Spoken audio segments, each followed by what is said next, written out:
First up, breaking news in the Bronx, and a deadly shooting has played out in the subway. Cops say a 41-year-old man was shot dead on a platform.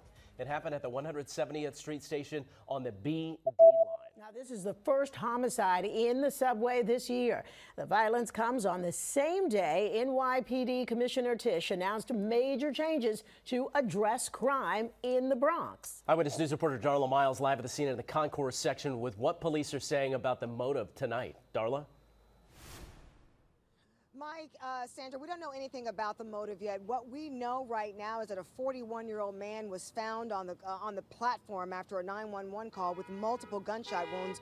We know that this is not only the first murder on the subway, but it's actually the first murder of the NYPD for New York City this year. And that investigation is actually taking place beneath me underground in the subway. Let's get straight to video that we just shot. We were just down there within the last hour. And what we know is just before 3 o'clock, there was a 911 call about a dispute.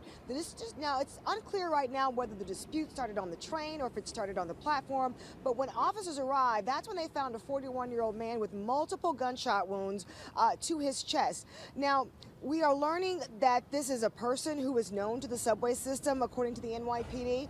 That individual was taken from this scene in critical condition and then transported to Lincoln Hospital. And obviously this happened just as school was letting out, just as the rush hour up here in the Bronx was about to begin. And it was a flurry of activity as NYPD and emergency crews tried to get down to the subway to address and find out what was going on. I saw that there was just a flood of ambulance and cops coming this way. When I crossed this way, there was just a lot of activity happening with ambulance and cops.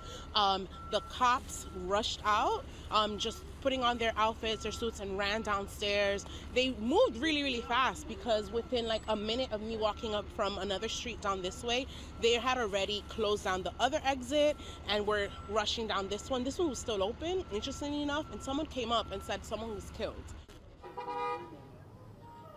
Now downstairs, the subway is still closed. The B and D trains are bypassing the 170th Street station. At this point, it's unclear what the suspect description is and which way he fled, but it is assumed that the suspect in the shooting fled on foot. So that's what we know right now. The 170th Street station downstairs, the B and D trains are going by. It's causing obviously a big traffic jam here in the Bronx. 41-year-old man dead. His name has not yet been released. The first homicide for New York City subways this year. Reporting.